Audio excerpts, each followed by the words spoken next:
আর আমাদের এই ছাদ বাগানের ছোট এই অংশটুকু এখানে আসলে আমার প্রচন্ড ভাল লাগে। আমার স্ত্রী এটার যত্ন নেয়। তো আমারও রিকোয়েস্ট থাকবে আপনাদের প্রত্যেকটা ফ্যামিলির বারান্দা বা ছদ অল্প জায়গা যতটুকুই থাকে সেখানে আপনারা গাছ লাগাবেন। গাছের কাছে আসলে মন ভালো হয়ে যায়।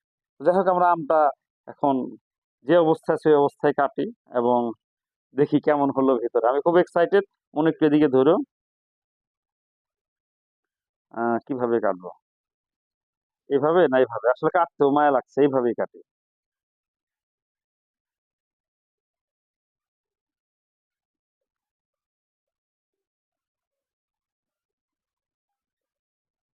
ওহ!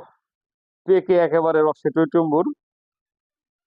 তো আমার স্ত্রীকে ১ম এ খাওয়ানোর মাধ্যমে আমি এটা শুরু করি। ক্যামেরাটা তোমার দিকে ধরবা নাকি? এক সে বলল অনেক মজা। আমি তাহলে ২য়